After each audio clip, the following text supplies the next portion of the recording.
pagi anak-anak SMP Mulia Wacana kelas 7. Hari ini adalah materi terakhir kita di semester pertama ya.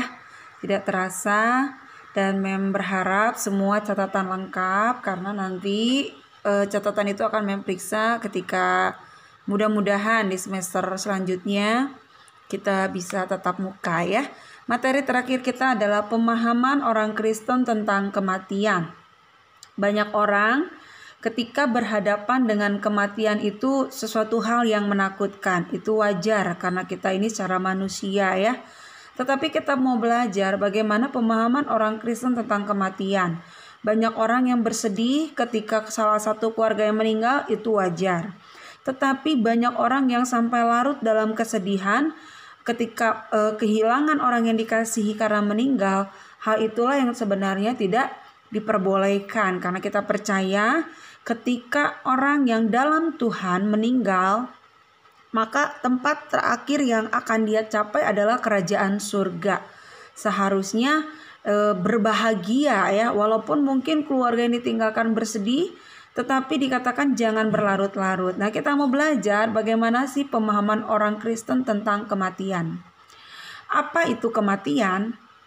Kematian adalah peristiwa yang terjadi pada setiap manusia tanpa pandang bulu, tanpa pandang usia juga ya, yang pastinya mau kaya, miskin, muda, tua, kematian dapat terjadi kapanpun tanpa kita duga. Manusia cenderung menolak kenyataan tentang kematian. Nah, inilah dikatakan kematian itu peristiwa yang terjadi pada setiap manusia, bahkan bukan hanya manusia, semua ciptaan Tuhan, baik itu binatang, tumbuhan, ada umurnya dikatakan ya. Tumbuhan juga terkadang dia bisa mati karena mungkin dia tidak disiram, mungkin dia diinjak atau apa. Nah, binatang juga dia bisa mati ya, karena ada umurnya juga. Mungkin juga dia mati ya, karena kita juga mungkin binatang yang dimakan oleh manusia. Tetapi yang namanya kematian itu suatu peristiwa yang terjadi pada setiap manusia tanpa pandang bulu ya. Apalagi COVID sekarang ini ya, kalau kita lihat bagaimana kematian di tengah-tengah COVID-19 saat ini itu begitu luar biasa ya. Dalam satu hari begitu banyak orang yang meninggal. Bahkan terakhir mem lihat di berita jumlah COVID, orang yang meninggal karena COVID di dunia ini tuh nyampai 50 juta orang. Wah, bayangkan seluruh dunia jumlahnya seperti itu ya. Nah, kita lihat bagaimana kematian itu tidak pandang bulu, tidak pandang apakah dia orang kaya, orang berduit atau orang tidak berduit, mau anak muda, bayi, orang tua. Pasti yang namanya kematian itu akan terjadi dan tidak dapat diduga ya. Kalau kita tahu kapan kita mati, otomatis kita kan sudah persiapkan. Wah, saya hari ini mau mati, saya harus berbuat kebaikan, saya harus melakukan hal-hal yang baik supaya saya masuk surga. Nah, kita lihat ada 3 jenis kematian menurut Alkitab ya, yang dijelaskan dalam Alkitab. Yang pertama adalah kematian fisik, yaitu keterpisahan jiwa dan tubuh. Kematian tubuh ini ditunjukkan dalam Ibrani 9 ayat 27, yaitu dikatakan, dan sama seperti manusia ditetapkan untuk mati hanya 1 kali saja ya. Jadi nggak ada orang yang udah mati bangkit mati lagi, bangkit mati lagi, nggak ada ya, 1 kali saja. Tapi kalau orang yang mati terus tiba-tiba 3 hari kemudian bangkit, itu mujizat Tuhan seperti Lazarus ya. Tetapi kalau orang yang di rumah sakit terkadang dia dikatakan mati suri. Mati suri itu dia mungkin secara nafas mungkin masih jalan, tetapi dia sudah tidak sadarkan diri. Nah, itu bisa ya. Nah, di sini kita lihat kematian fisik, keterpisahan jiwa dan tubuh, bagaimana ini dialami oleh semua orang. Baik itu orang percaya, orang yang tidak percaya Tuhan, semua mengalami ini. Nah, tetapi kedua dikatakan kematian rohani. Kematian rohani itu adalah terpisahnya jiwa dari Tuhan. Jiwa itu terdiri dari 3 bagian, yaitu pikiran, perasaan, dan kehendak. Ulang lagi ya. Jiwa itu terdiri dari 3 bagian, pikiran, perasaan, dan kehendak. Jadi kematian rohani itu terpisahnya pikiran, perasaan, dan kehendak kita dari Tuhan. di mana Paulus berkata kalau mereka, yaitu orang yang belum percaya Tuhan, mati karena pelanggaran-pelanggaran dan dosa-dosamu dan jauh dari hidup persekutuan dengan Allah, itu adalah kematian rohani. Nah, kalau kematian rohani ini yang bahaya. Mungkin secara fisik, mungkin secara sehari-hari dia beraktivitas, dia mungkin tetap ke gereja, tapi rohaninya itu mati. Dia tuh nggak mempercayai Tuhan dengan sungguh-sungguh. Dia hanya jadi Kristen KTP. Tahu kan Kristen KTP atau Kristen akte kelahiran? Kalau mungkin kalian belum punya KTP ya, hanya Kristen secara keturunan keluarga.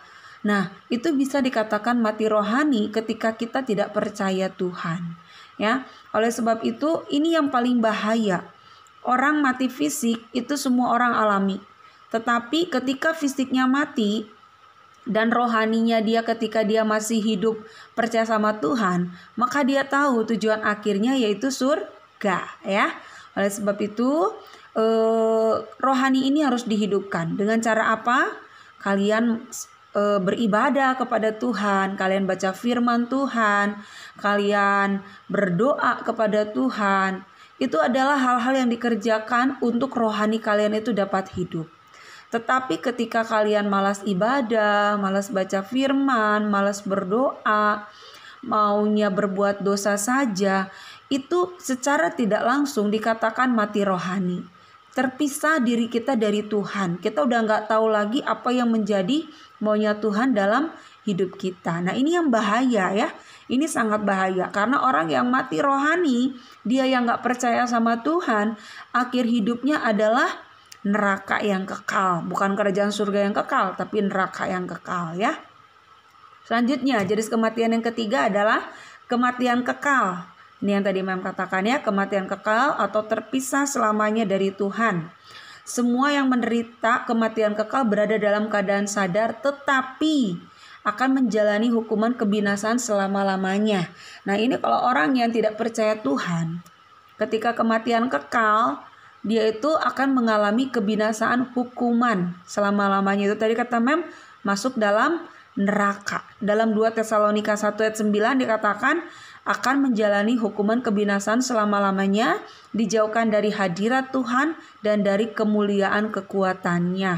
Nah, oleh sebab itu anak-anak SMP Mulia Wacana, pilih mulai dari saat ini ya. Apakah kalian mau mendapat bagian dalam kerajaan sorga ketika kematian kekal? Atau kematian kekalnya itu kekal dalam neraka ya? Tinggal dipilih. Dalam Wahyu 21 ayat 8 dikatakan mereka akan mendapat bagian mereka di dalam lautan yang menyala-nyala oleh api dan belerang. Inilah kematian yang kedua. Nah, kekal ya, kematian yang kedua. Jadi kalau kita sudah mati, setelah kematian itu ada yang namanya penghakiman. Ketika kalian hidup benar, maka kekekalan itu yaitu dalam kerajaan surga. Tetapi ketika kalian hidup tidak percaya Tuhan, hidup tidak mau mengenal Tuhan, maka kematian kekal itu ada dalam neraka ya, dikatakan Wahyu yaitu oleh api dan belerang. Jadi kalian pilih mau percaya sama Tuhan sungguh-sungguh dengar-dengaran, atau mau mengalami kematian kekal dalam neraka, yaitu bebas. Kalian mau berbuat dosa, kalian tidak mau beribadah, kalian maunya melanggar firman Tuhan, memberontak kepada orang tua, itu gampang, tinggal masuk neraka ya. Oleh sebab itu pilih saat ini apa yang mau kalian pilih ya, neraka kah atau surga. Oleh sebab itu orang yang mati di dalam Tuhan responnya berbeda ya. Ini ayatnya kita lihat tentang kematian, kita baca sama-sama yuk. Mazmur 116 ayat 15. Berharga di mata Tuhan kematian semua orang yang dikasihinya. Berharga loh. Jadi ketika mungkin kamu kehilangan, mungkin ada keluargamu, mungkin kakek, nenek, opung ya, opa, oma, emak, eyang mungkin meninggal. Ketika keluargamu itu meninggal di dalam Tuhan, itu berharga loh buat Tuhan.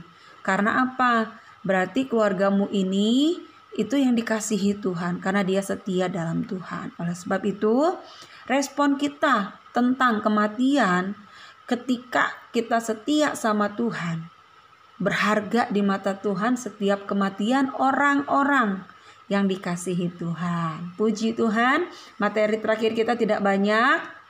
Ya, ini tugas ini adalah sebagai pengganti ulangan terakhir. Jadi tidak akan ada ulangan lagi karena tidak lama lagi ya kita akan ujian PAS. Jadi ini adalah sebagai pengganti ulangan. Jadi kalian harus kerjakan. Kalau jelaskan itu jangan cuman satu kalimat, misalnya jelaskan menurut kamu apakah itu kematian. Kematian itu tubuhnya mati dan dikubur, bukan seperti itu. Jelaskan. Tadi kan ada penjelasan yang Mem kasih jelas ya sama kalian. Jadi menurut kamu apakah itu kematian? Menurut kamu loh. Setelah tadi kamu tangkap materi yang Mem sampaikan, kira-kira pemahaman kamu itu seperti apa kematian? Yang kedua, sebutkan 3 jenis kematian dan beri penjelasan yang tadi ya. Dan ketiga, sikap seperti apa yang akan kamu tunjukkan ketika kamu mengalami kedukaan karena salah satu keluargamu meninggal ya. Apa? Sikap seperti apa? Responmu seperti apa? Tugas ya ini sebagai pengganti ulangan terakhir, kumpulkan hari ini juga. Kalau sampai jam 10 malam boleh Mem? Silakan. Batasnya sampai jam 12 malam. Mungkin orang tuamu ada yang kerja baru pulang sore, kamu baru nonton video ini, kerjakan. Tidak sulit ya anak-anak ya, cuma 3 soal. Kerjakan, kumpulkan hari ini. Tidak boleh terlambat karena ini pengganti ulangan. Kelas 7BE kirim ke WA Mem Desti, yang TCI kirim ke WA Mem Hermina, oke? Puji Tuhan, materi kita sampai di sini. Kita berdoa supaya nanti ujian kalian nilainya bagus, mendapatkan hasil yang memuaskan, dan kita juga berdoa supaya semester depan kita bisa tatap muka ya. Kita doakan supaya corona segera berlalu. Puji Tuhan anak-anak, jangan lupa tugasnya Mem tunggu hari ini ya. Tuhan Yesus memberkati.